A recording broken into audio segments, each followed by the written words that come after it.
Check.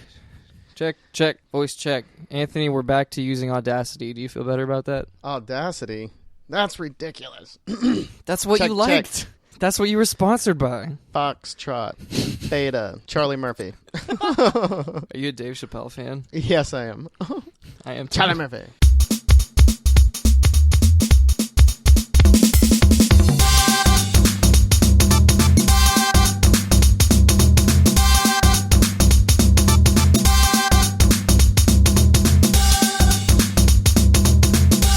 Welcome to episode 10 of the P-Funkin' Fro Show. We've made it, ladies and gentlemen. We've entered the vast gorge of the podcasting realm, and we survived for 10 episodes. How do you feel about that, Anthony? Quite excited. Will we keep going after this? Oh, of course. What?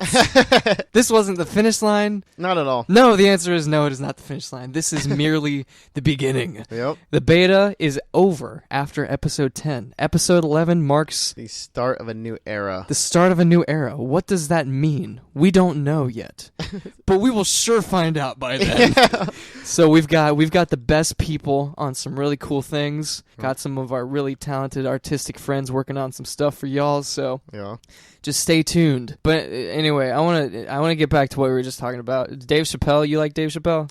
Oh yeah, definitely. Dave Chappelle. I mean, I wish his show went on, but I understand why he kind of left Comedy Central. Didn't he go crazy and move to Africa or something? Yeah, they wanted, I don't know exactly, but it was something like they wanted more control over, I don't know, he couldn't do this or that, and he was like, I don't like that. And he wasn't into it, so he left. I respect that. Yeah. It's not like he just went crazy for no reason. He had good reasons. Yeah, exactly. I was very sad, but whatever. Yeah, I didn't watch the show much, just like some clips. Like, I would go over to my friend Brent's house, and just like he would show me the funniest clips, like the black white supremacist. Oh yeah. Cracked that one's really good. Yeah, good stuff. You can't really quote any That's of it. That's a classic. That is a classic. But what else? What's another good? I don't need. I mean, when the government gave out all those checks or like reparations, yeah. Right. Yeah. He was pretty good in that. Yeah. And he bought a baby. Like just cash money. So, funny story. Actually, when I was deep into my Dave Chappelle obsession, we'll call it. Yeah. I was on a bus with the rest of the high school band, and we were on the way to a band trip. And at this point, I was a freshman, in high school. And there was one of my friends was sitting in front of me. His name was Joe. Hey, Joe, if you're not listening. Hey, Joe. He's not. If anybody knows Joe, what you doing tell with him that I gun said hi. But anyway, so this whole trip, they was getting on me. Yeah. Because they thought my sisters were attractive, right? Oh, okay. And I was like, all right, I'm done with this. Oh, my God. So I look at him, and I'm like, Charlie Murphy! And I punch him in the forehead. You just, oh, my God. He's like 5 times my size. Oh, my God. That's pretty, yeah. That's an aggressive thing to shout, too. Immediately. Charlie Murphy! Even though his name was Joe. It didn't even apply. It didn't even make any sense. It was like half joke, half serious. Yeah. I did that, and I was immediately like, wow, I really regret doing that. He's like, you should have seen the look in his eye. I've never seen a bloodlust like that before. Yeah. Because he was like, when you get punched in the forehead, it triggers something primal inside of you. You don't want happening. Oh, right. Exactly. You're about to square up. Yeah, exactly. But fight or flight. I immediately diffused the situation. And I talked to my friend With Zach. Your words? Yeah, I was like, sorry. Yeah. For doing that whole thing. And I talked to my friend Zach afterwards, and he was like, yeah, I mean, I was about to pounce. I was like ready to defend you if I needed to. I was just channeling Charlie Murphy. I'm sorry. Yeah. And I never do things like that. I'm like the least violent person in the world. So this is very out of character. I guess it was just like hitting a specific, nerve or something. Looking back, I can't believe it happened. Yeah. Yeah, I'm pretty non-confrontational until it's same. Mine or my own. Then I get confrontational. I see. Respect. Have you ever gotten into any fights, Anthony? I have, actually. Really? Yeah. Do you want to talk about them? I've got a long-standing story of my first physical altercation ever. We got to get into this. And this might be the first time I ever tell it sober. Oh, my God. Yeah. So, yeah. So this was... I've always wrestled and done things like that, physical activities, wrestling camp, stuff like that. Recreationally. Yeah, it's all for sport. But this was up at Ohio State in probably 2002. It doesn't matter. Anyways, I was in my sophomore year, And this was back when I smoked cigarettes. Okay. So I was on my way back from class on my bike. Hyped up on nicotine. No, I was not hyped up on nicotine, and that was why I stopped at the UDF. Oh, okay, got it. So I needed cigarettes. So it was about 2 o'clock in the afternoon, and there was kids everywhere because it's a really busy time of day for a school of that size. Exactly. Anyway, so I go up, and Akil, my roommate, and I would always just I have a BMX bike. It's a white bike. Okay. I call it the white bitch. That's just its name. I didn't have a car up at school. Okay. So this is definitely like I got like a bond with this bike. Right. I've been hit by a car with it. Oh my goodness. The bike and I, that's a whole other story. We'll get into that but someday. This bike and I have been through some stuff. This was Oh yeah, so a week before this, so a little side tangent. A week before this, the Ohio State Police confiscated my bike because I parked on the outside of a wheelchair ramp. So, my one friend said you might want to contact the OSU police and see if they confiscate it. Sure enough, they did. A friend drove me there. They had me look at a mugshot of my bike. It was in black and white. And they said, "Is this your bike?" And I said, "Yes." And I had to pay, I think it was like a $60 fee. And they said they took it because it was chained to a wheelchair ramp. Anyways, so my friend had to go to work, so they dropped me off on like way west campus. Okay. So I had to ride all the way back. So it was trials and tribulations. So I finally got my bike back. So it was a big deal. It was like a bonding moment, like a lost puppy that I found again. Totally. So I was like, okay. So this incident happened a week after that. So I'm riding back from my class, and this UDF is just a couple minutes from my home. So it's like a pit stop on the way home. Yeah. And I set down my bike next to the bike lock, little like bars that you can park your bikes to. Yeah. And since it was such a short pit stop and like there was glass doors, yeah, you can kind of keep an eye on it. Didn't feel the need to lock it up. Yeah, and I was just not shopping. I just went right to the line to get cigarettes. Anyway, so I'm standing in the line. I'm about 4 or 5 back, and I keep looking over. Like, I grew up in like Morrow, so I don't really have to do this, but up there you kind of start like looking over your shoulder just naturally without even thinking about it. Yeah. So I was doing that and just like looking at my bike like subconsciously. Yeah. And out of nowhere, this tall dude, bends over nonchalantly and picks up my bike and starts walking off with it. And that's when time like did this weird frozen tunnel vision thing. And I like locked in, and I remember thinking, am I just going to let this guy just walk off with my bike as I'm looking at it? My brain just made a snap decision. I busted out of the line. I did not yell or anything. I busted through the doors. He was on the right pedal, kicking to get his left foot up onto the other whatever, and I knew like it was really soon I won't be able to catch him. Right. I didn't yell anything. I just went and did a flying bear hug tackle on him. We both fell down. Apparently everything stopped around me and everybody was just like watching. I remember when never mind. So we plowed down. All of my weight, my book bag, everything fell right on him onto the ground. So all that hit him. Dude. So it had to have been a shock. We get up and it was like the primal thing you were talking about. So I didn't really look at his face. I looked at his chest because I was waiting for him to start swinging. And anyways, so he stands up and he doesn't look like he's about to fight, but he says, "What are you doing, man? What are you doing, man?" Acting like it was his bike. Yeah. And I just completely lost it. I said, "This is my effing bike. What are you talking about? This is my flipping bike." You know, I was saying the F-bomb like over and over again. Yeah. And I was just really freaking out and I was like raging.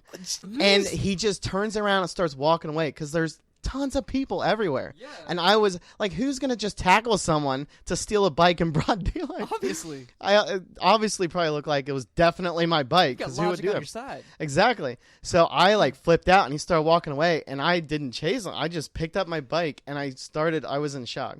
So I started walking it back to the UDF thing. And I remember there was 3 construction dudes eating on their lunch on a rock and they were just like staring at me, not saying anything. And this time I went to the bike lock and I actually locked it up this time. Yeah, this time. I went back into the UDF. Yeah. And apparently everything stopped in there too. Okay, everybody was watching. And everybody was staring at me. And I walked back and I didn't even like acknowledge what had just happened. I went to the back of the line, not my original spot. And these two girls are like, you can have your same spot. So I was just like, okay. And I walked in front of him, not really whatever. And then the dude in front of me after that spot switch turns around. He's like, you should try out for the Ohio State football team. And that's when I like chuckled. And he was like, that was a nice hit. I was like, and that's when I kind of like did a nervous laugh. Like, oh, yeah. My legs were shaking because of the adrenaline. Dude. They were like, I couldn't help them. Like, they were like just shaking. Like, not because I was scared or anything. It was just the adrenaline. Yeah. I never felt that adrenaline That's rush an in my extreme entire situation life. to be in. Oh, yeah.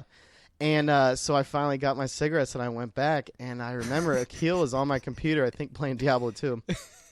And I get back there, and I tell him the whole story. He doesn't say what, because Akil's he was a defender of the apartment. He was a fighter. He would defend his and everybody else. Good call, yeah.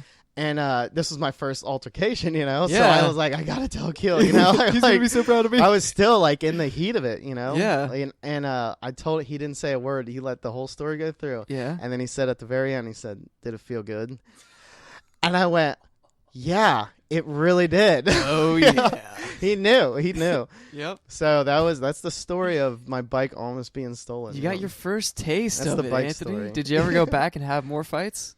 I did actually. I had one Dang. more later. Maybe we'll talk about that later. Like most people when they're waiting in line at a UDF, they'll like play on their phone or like look at the candy bars or something. Not many people pass the time in line by getting in a fight.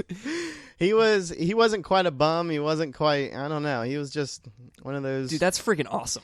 That is an awesome story. Yeah, it's an awesome story. I've told it so many times that it's been, because, I would tell everybody that happened as I did it and just solidified. So how old were you at the time? Oh, I was probably around 21. Okay. Yeah. That's freaking awesome. Yeah, 21, 22, at the height of your like just that. blood pumping adrenaline hormone rushes. I don't know. I mean, we would watch boxing, and I've seen Akil in a bunch of fights. Yeah. Not a bunch, but just defending. Enough. They were just enough to take bad notes. people at our house, basically. Yeah, totally. Yeah. That's awesome. I don't think I've ever been in an actual fight like that. Yeah. Like the closest thing I have to that is one time I was like it was when I was in middle school. Okay. And I was walking down the hallway and there was this big crowd gathering around. I was on the way to history class. I had to get to history class. It was right after lunch. Okay. I didn't have time for any nonsense, right? Yeah. So like there was a small crowd gathering around these two dudes, one of them being Ryan Dugan. So shout out to Ryan if you're listening again. I know you comment on some of the posts.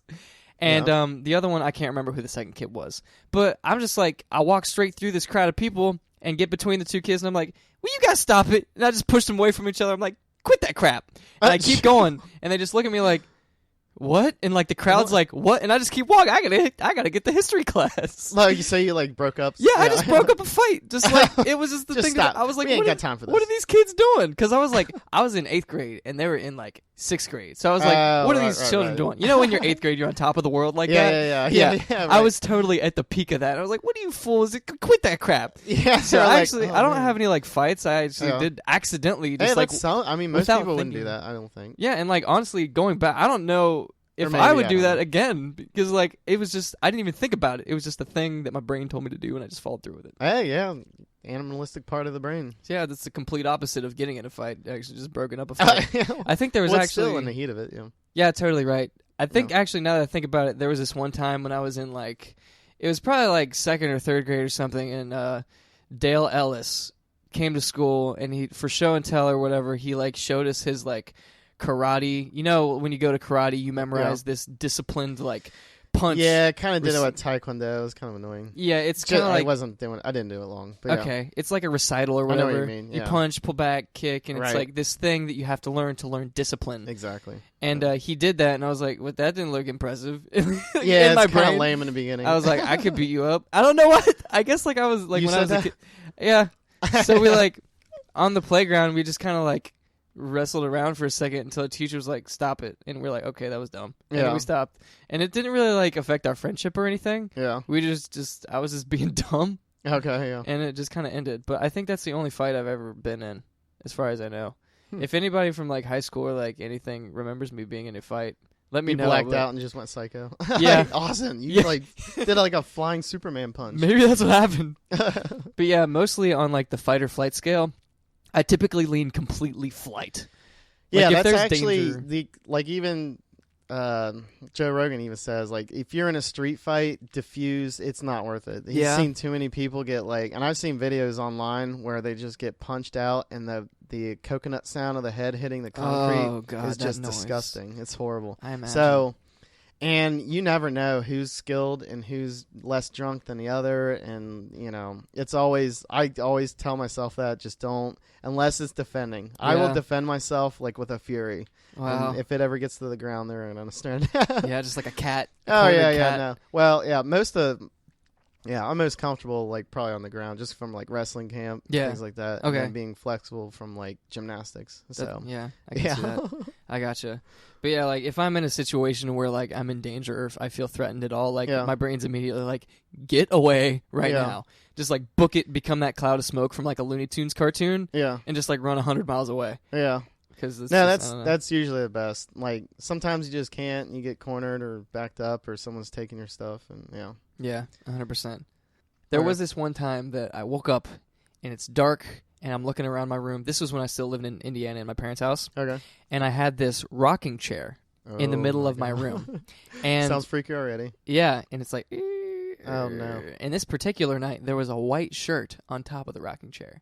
Oh, God. So it kind of like lights up at night? Yeah. So in the middle of the night, I wake up, become conscious for a second, and I look around, and for a split second, I think the shirt is a person. Oh, my God. That is so freaky. And contrary to my normal, demeanor, I'm like...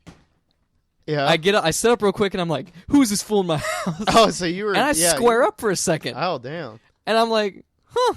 Yeah. I guess given this certain situation, I guess I am willing to kind of protect my corner a little bit. I bet most people would be. I mean, I think it's only when I don't have any other option. Exactly. That's what am I going to do? Yeah. I'm in the corner. You almost have to. I guess you could just ball up and just freak out. I think it's just because ghosts make me angry. Yeah. So if I don't want no ghosts in my house. Don't take no guff from no ghosts, Austin. No guff from no ghosts. Do you believe in ghosts, Anthony? I'm not sure exactly. Really? I don't think. No, not really. Okay, because you sounded like you were half on the fence for a second. I think when I was younger, I did. Yeah. I liked reading about it and like the TV shows on like unsolved mysteries. So it was always really fascinating for me. Yeah.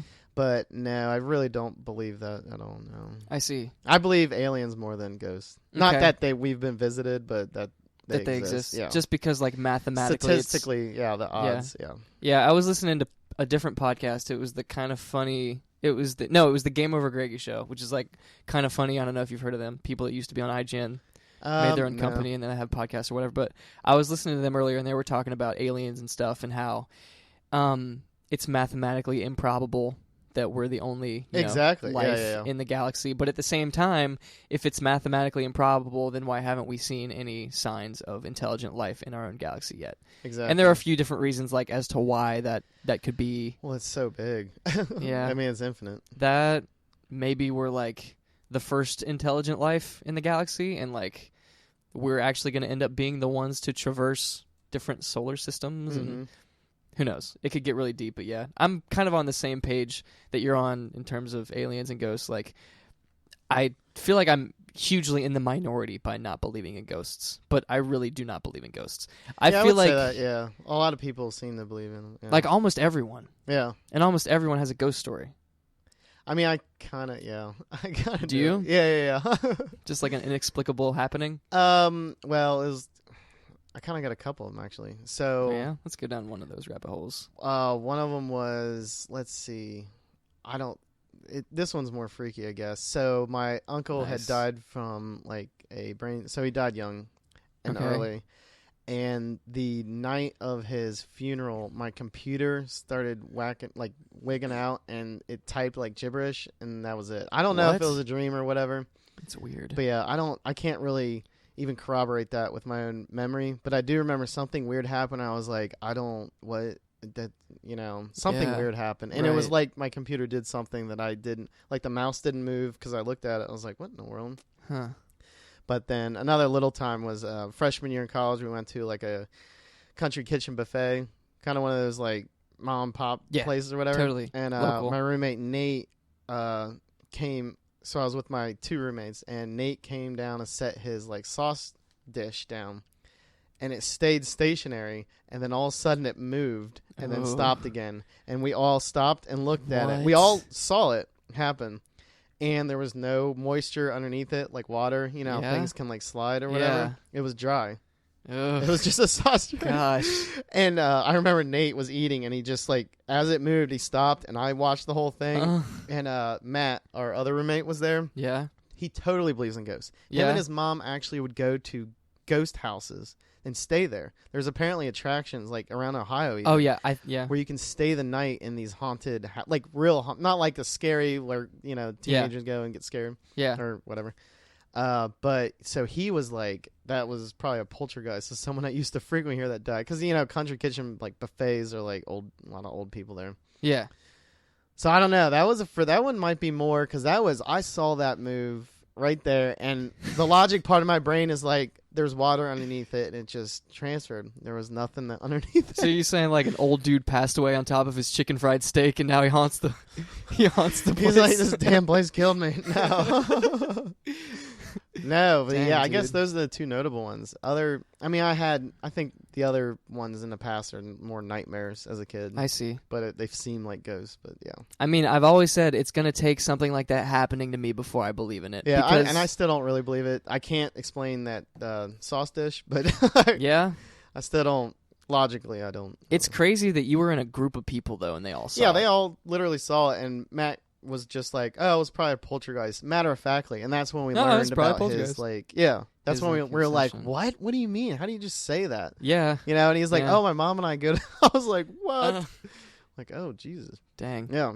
Dang. That's kind of why I want to go to one of those places that you're talking about, one of those haunted houses that you can stay at in Ohio. Yeah. Because if I put myself in that situation and I still come out of that not believing in ghosts, then I'm never going to believe in ghosts. I wouldn't mind doing something like that. Maybe you can come with us. A notorious one. Yeah. Yeah, because I don't remember what it's called. It's like, I feel like it was, what's the big... What location? It's not bronchitis. The disease that was huge, it killed people in like the 50s or something. Tuberculosis? Tuberculosis, yeah. Okay. It was like a tuberculosis hospital or something. Oh, wow, yeah. And now a lot of people dying. They think it's haunted and you can like stay there. Ooh. Yeah, so we're going to go to one of those, me and the McBrides and Maddie and their girlfriends and stuff, and we're going to stay there. You can probably join us if you want. Just let me know. I'll see what. Okay, cool. Because, I love like adrenaline pumping and stuff like that. Plus, it's going to test my, disbelief. Yeah. Yeah. More than it's ever been tested. But, Matt said, like, even though they would go to places, not every time they would, like, hear something or whatever. Yeah. I always wondered if, like, the owners got a broom handle on the floor. Boom, boom, boom. In the basement, chains rattling around. I'm like, what in the hell? Yeah. Somebody's playing Resident Evil on the PS1 in the bathroom again. Austin would be like, I know that sound. That's from Resident Evil 4. Yeah.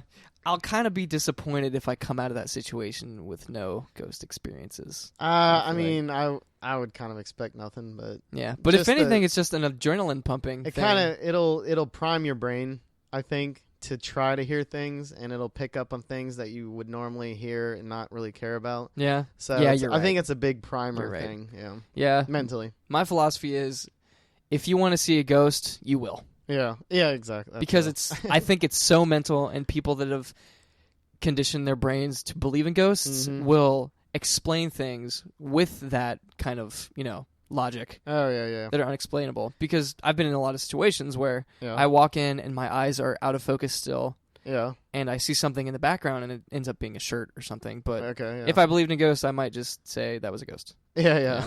Just easily like that. Mm-hmm. And I think that's why most people say they believe in ghosts. No, that makes sense. Along with like the Bigfoot people and everything. Yeah. Or I could be totally wrong. Ghosts could be real. That's true. I totally admit that's a complete possibility. Yeah, I have zero evidence the contrary of it. So. Yep, no doubt. We'll see. But yeah, good talk. We're going to take a quick break, and we're going to be right back with episode 10 of the P Funk Show. Yeah.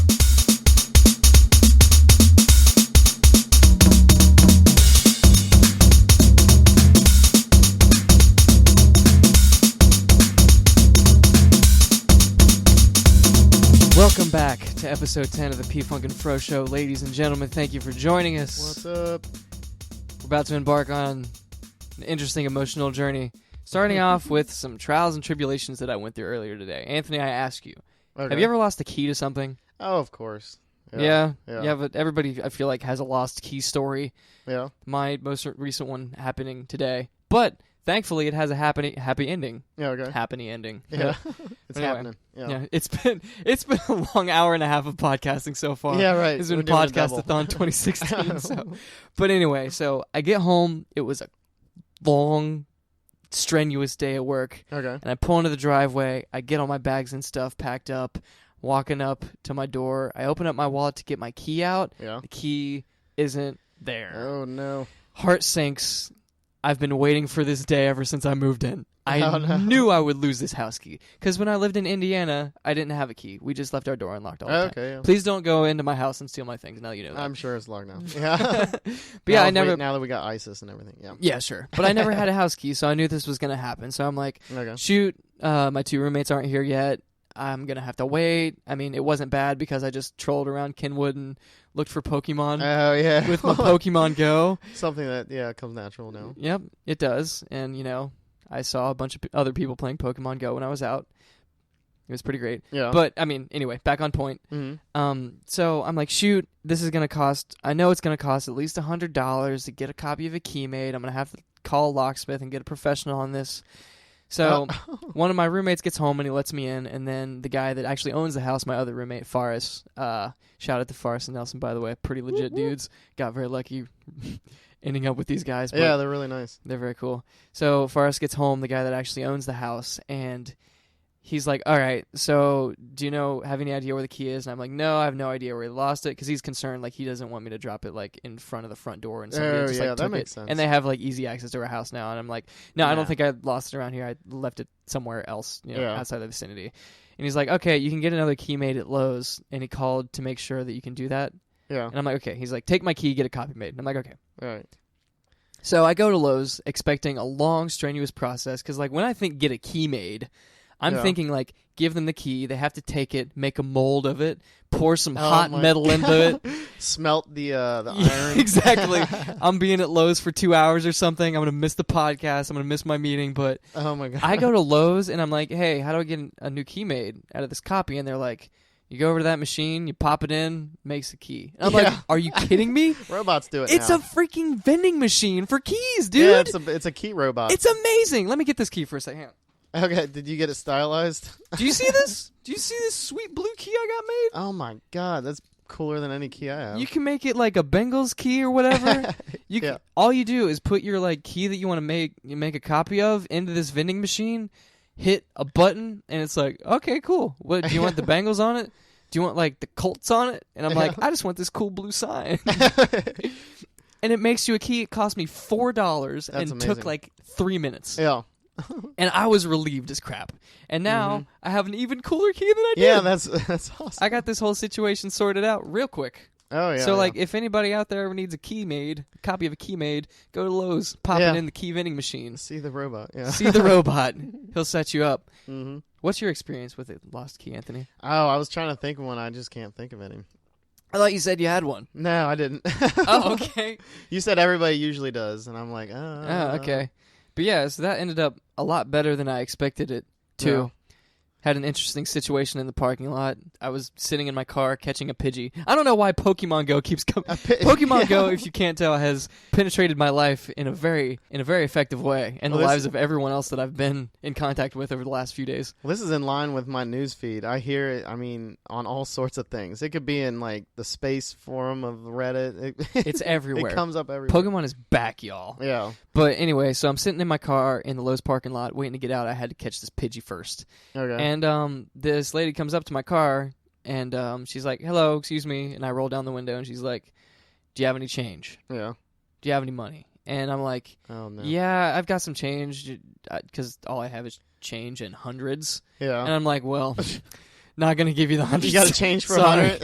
I feel like, she's like, let me get out my, I've got 20s if you want. Exactly. Like, what the hell? But yeah, so I give her some change, and she walks off, and I'm like, well, I don't know. Well, so it was in a parking lot? It was in a parking lot. Yeah, I was like kind of uncomfortable because she got like really close, and I'm like, you never know. Like she could have a gun. I wouldn't. Oh, right. Yeah. I mean, I just never know how to act in those specific situations? I instantly shoot it down. I just saw so much at Ohio State that their little schemes or whatever. A lot of it's like for bus fare and things like that. I think I just got used to,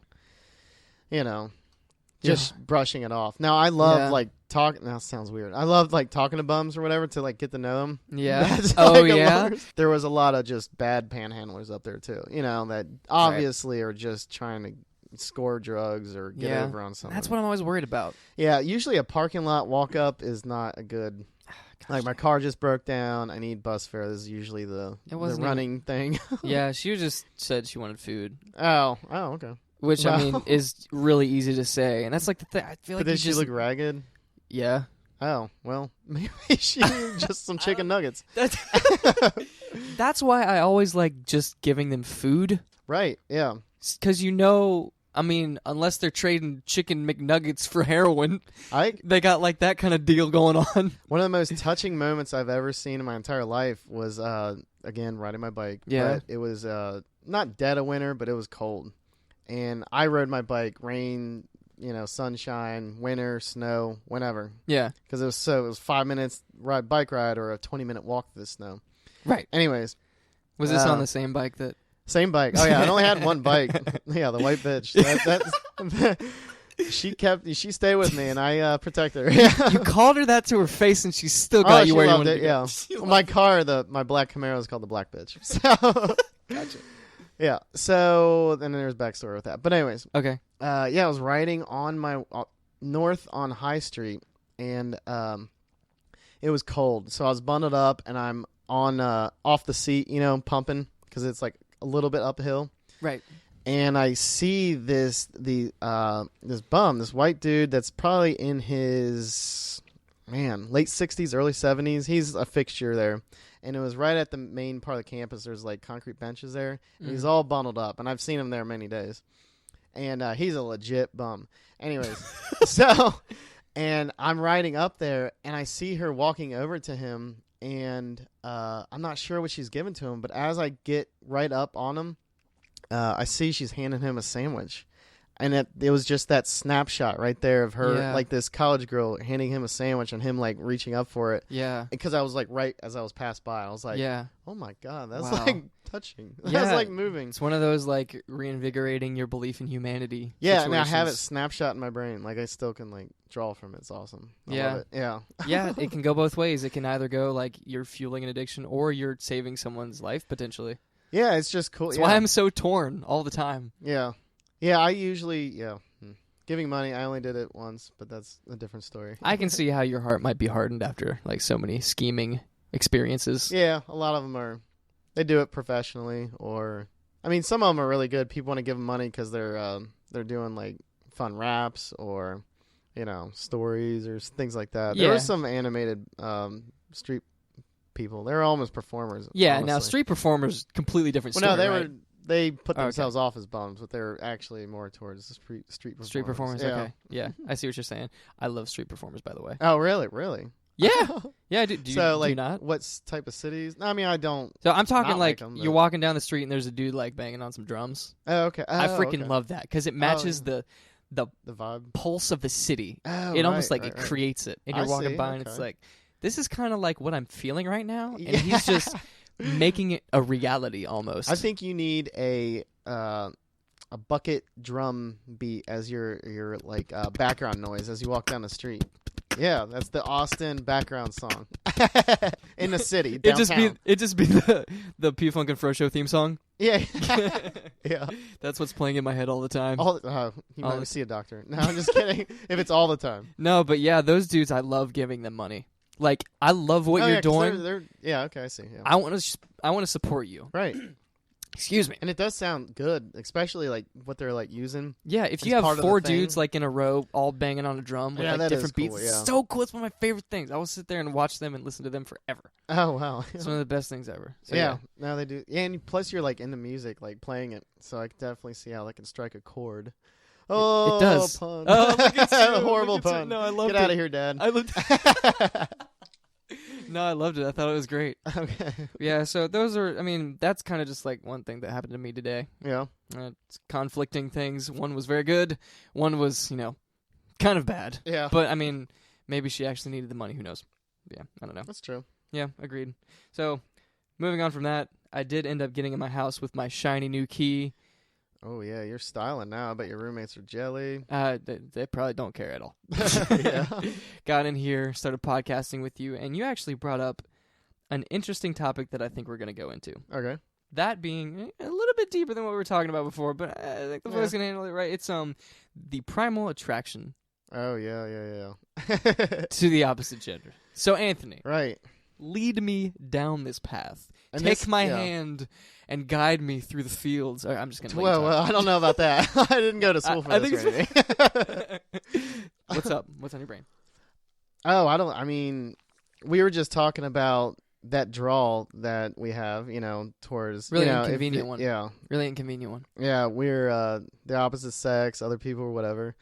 But, yeah, it's like, it seems like it's a primal thing. And, I mean, so how can I word this? So I've been intrigued by, like, how humans came to be where they were when I was in college. Talk about mentally? No, just historically. Okay. And, so micro into macro. So I love the macro of the prehistory. Yeah. And then the micro of like biology and like what moves us, what gets us to do things, things like that. Motivations, emotions, where that comes from. No one really knows exactly all that. The brain is very very confusing. It's very complex and there's everything. Right. But so I read something. So I didn't really was going to bring this up, but one of them was like A General Theory of Love is the book, and it was written by 4 scientists. I think it was 2 female, 2 male. And that was really interesting book because it just went into like the biological backgrounds of what's going on with like pheromones and like how you're attracted to certain types of people and why not. I mean, it was a long time ago when I read it, but a lot of it is like just stuck with me because I don't know. Yeah. But another great book deals with like procreation, kind of like because you said earlier as we were prepping for the podcast that you're like, what is it that draws us? Why do we do this? Yeah, like what's the point? My readings or whatever. Just again, this is just my personal fun readings because I was like, it was like a learning renaissance up at Ohio State for me. So I was like reading outside of class and everything. Yeah. One of the greatest books I've ever read was by Richard Dawkins. It's called The Selfish Gene. Ah, gotcha. Oh, it's a beautiful book.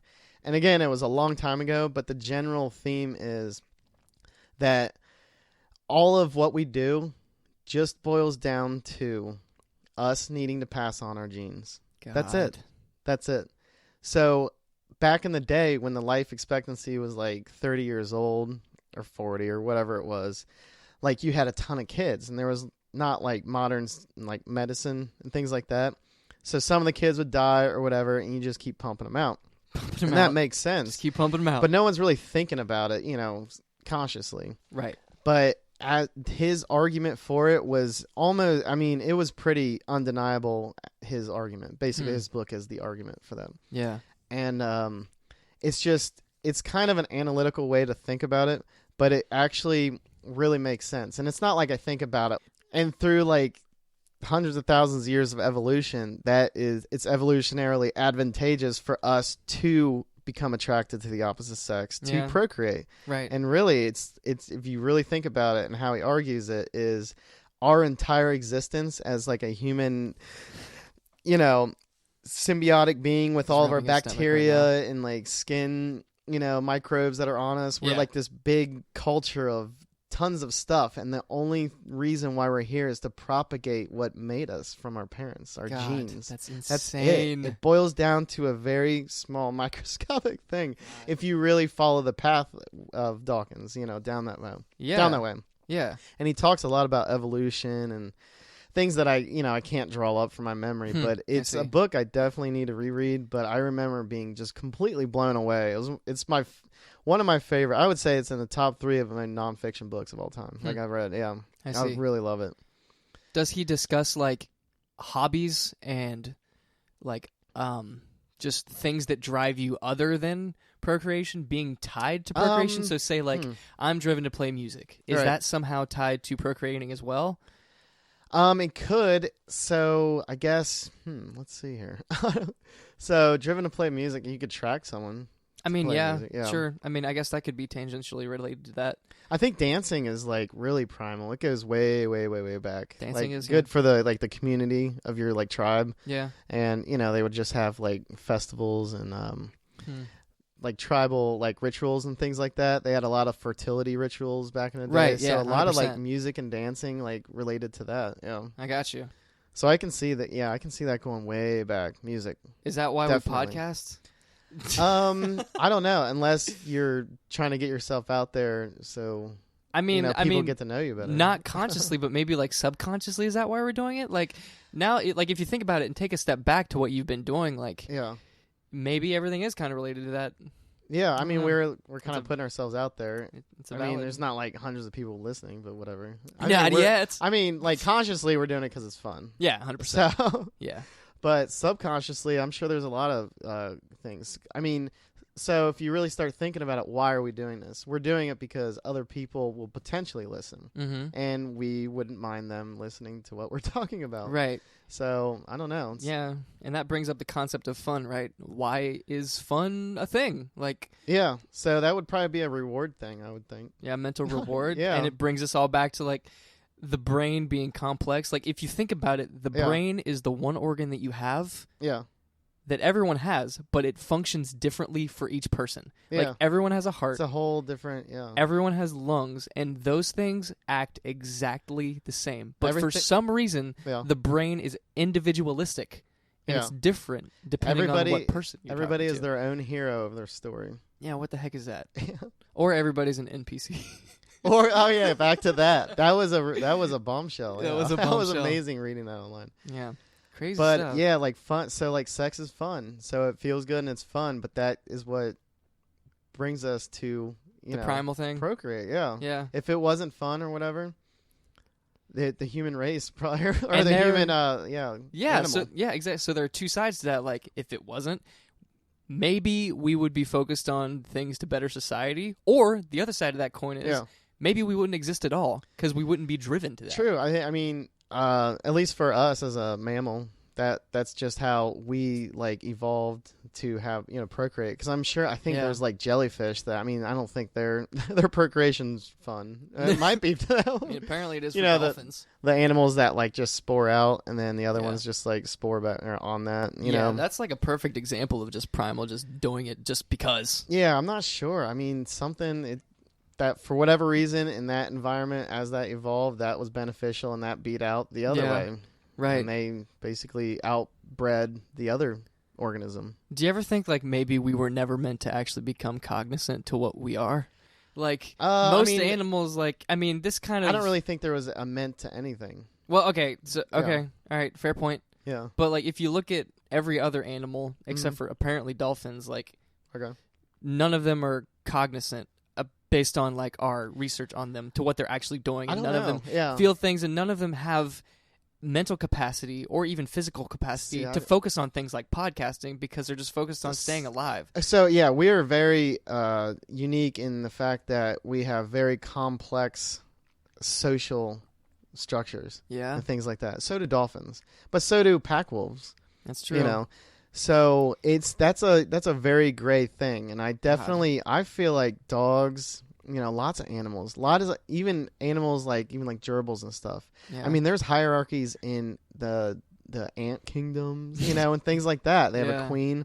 Truth. There's all sorts of these different structures of social things that we have I feel like just barely scratch the surface of. I mean, there's constant research going on, even just in ants and dolphins. Like, we don't even know what dolphins are even talking about. Truth. And it's amazing that whales can communicate unbelievable distances. Yeah. And they, come back to the same spot, or they have friends. Yeah. It's crazy. And they have specific sounds as if it's a name for that other whale or dolphin, which is unbelievably crazy. Gosh. So the fact that we think that we're the only sentient beings, I think, is definitely even false. On this planet. Oh yeah, so that you just extrapolate that to the universe. The entire universe, the whole and it's like you said earlier, it's impossible that it's not statistically. Everything comes back to aliens. Yeah. Everything Little green does. men. Yeah, Little Green Men in Roswell. But I kind of think we will evolve away from sex and procreating like that. Maybe. Really? Yeah, I think. Why for? I don't know. So I think like we're gonna get to a point where we're gonna be so good with genetics and genetic altering that parents will want so maybe there would be sex still for like fun, but I think for like child bringing up, I think things are gonna get real tricky kind of quickly, kind of soon. Like if a parent talking like hundreds of years or I mean. Things going on in genetics from what I read, just tidbits of stories and everything, like they are just rocking and rolling. Like, so traits like if a parent, I could definitely see in the future where a parent or parents will want to have a kid with like brown hair and a certain height like this or a trait like that. We're definitely going to be picking them off a menu. Genetic. God, I mean, that's insane to think about. We already modify plant genetics like crazy. Like crazy. Most of everything we eat has been genetically modified. Definitely. 100%. So like corn never used to look like this. You know, it's not like in a lab. Like when you think of like plant genetics and whatever and like food that we grow to eat, it's not necessarily like a scientist or whatever. They've been modifying genetics of plants since beginning of, since we started agriculture. Same as the domestication of animals, right? Exactly, yeah. We breed, selective breeding, and it's with animals and plants. Yeah. Yeah. I feel like this is like, it's when it gets to that point, that will be the peak of the parabola before it comes back down and we just start destroying ourselves from the inside. Because we'll be so synthetic and fake at that point, manufactured. Half of us will be like machines or like half machine, and we're growing kids. Will we start losing our humanity? It's almost like the more human that we become, the less human that we will end up. Listen to this, awesome. What do you got? I heard what do you got recently for me? Someone, it was on Joe Rogan's podcast. Okay. Some author. I'm going to have to look him up. I need to read his book. But he thinks that humans are the sex organs of the machine world. So let me try to explain that. What does that mean? So, look a million or even like 10,000 years in the future. Okay. If robots take over, the human whatever, and they kind of, this is going to get a little trippy. It's getting a little deep. This is getting out there. It's getting down there again. But if robots, so how I imagine this is kind of science fiction-y, but robots looking back in time to their creators, us, would look at us as like their creators, like they created us. Like we're like these human squishy bags that have a very finite life. And our purpose in their eyes was to create them. Interesting. So the robotics and computers are advancing at just an extra norm. Whatever. Exponential. Yeah, exponential rate. And if you take, this is the line of thinking. So if you take that exponential growth with machines, robotics, and things like that, and computation and power, it kind of, you can kind of, I don't know how like they would just become our overlords or something like that, but like Battlestar Galactica style. I don't know. No, I don't know. It's tricky. It's interesting. It's like it's more of a thought game, I guess you could say. Yeah. So like because animals go extinct. Through the history, like what we have here is just what's here right now. Right. They're not going to be here forever. We're not going to be here forever. Yeah. The sun's going to expand so far, and it's going to consume the earth eventually, unless we learn how to move the earth. And that's like the other part. That's going to happen. Sure. So, yeah. Everything we have here is going to be destroyed. And us destroying ourselves is one of the other arguments for why we haven't been communicated with. That's more likely to happen, probably. By other sentient beings, is because is the nature of I don't know. the sentient being to destroy itself? Yeah, so a lot of things like the robots would destroy us just to protect us. Like just, wipe us out because we're like ruining the planet. Right. So it's not sustainable. That was in like iRobot even. Yeah. Yeah. Dang. The movie. I'm going to have to process this conversation for a while after we stop. I love thinking about this. Oh, yeah, I can talk. Stuff. Yeah, it's like, because it trips your brain out. Oh, yeah, definitely it bends my brain. I love it. It does. It's great. God.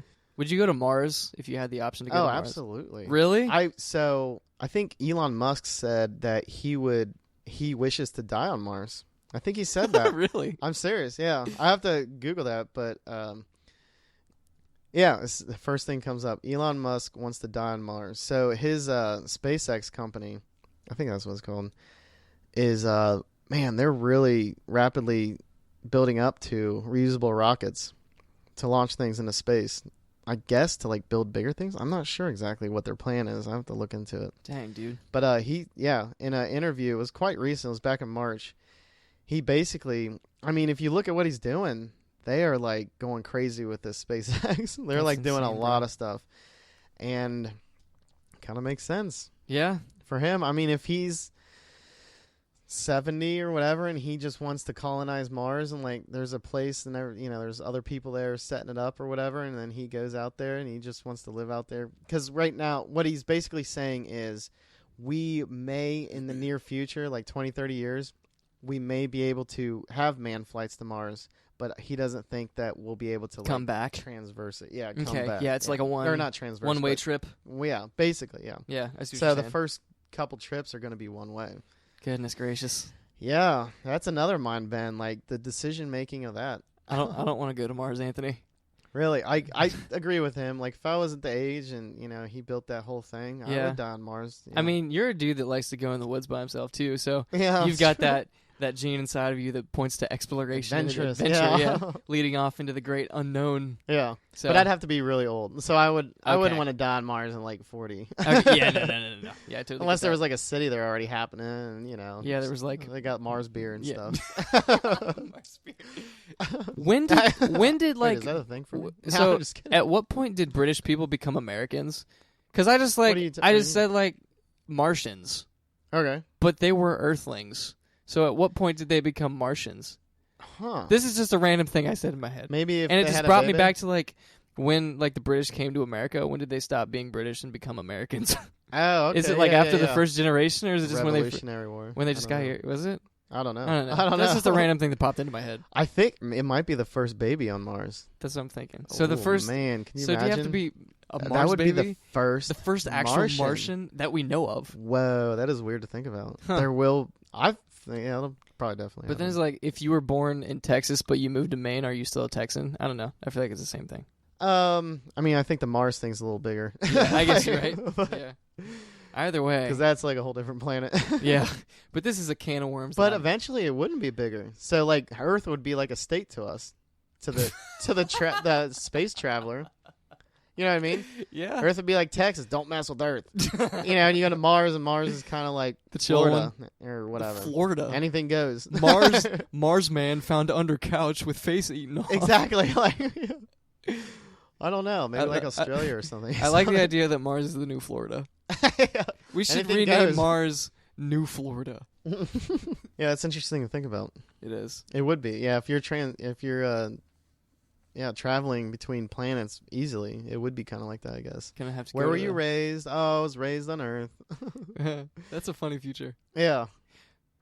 But I don't know. I'm ready to put a pin in that topic, Anthony. I'm ready too. Yeah, we kind of like beat that to death. We did. Started Holy on, crap! Like, genes, went to evolution, then went to space travel. Yeah, I loved it though. I did. Yeah, too. If you've stuck around this long, thank you for listening. We appreciate it. And one day maybe you'll be able to come on the podcast and talk about it with us. Exactly. We would love for that to happen. But that has been episode 10 of the P Funk and Fro Show. The end of Podcast-athon 2016. We made it, Anthony. We did two back to back. We're going to be back again next week with episode 11. It's going to be the reboot of the P Funk and Fro Show. We're going to have a lot of surprises coming at you. Think of some surprises, please, Anthony, before then. I will try. All right, I'll be thinking of them up in the Great White North. Yeah. But until next time, folks, thanks for being with us. We'll be back next week with more shenanigans. Until next time, goodbye. Later.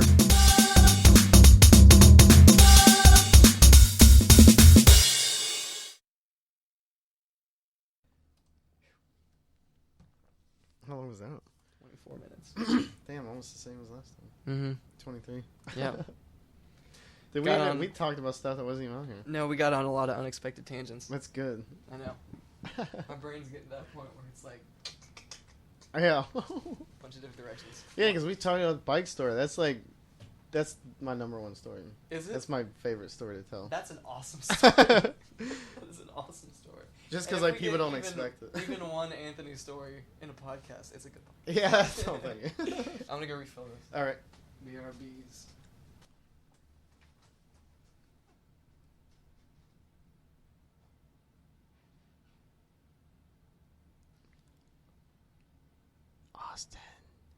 Austin. This is the ghost that lives in your bedroom. Anthony can't hear me because I killed him.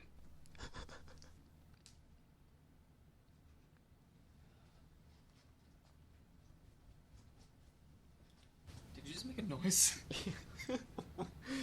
You'll hear it. What in did editing. you just say? You'll hear it in editing. Okay. It's a secret. I'm gonna go to the bathroom. Okay.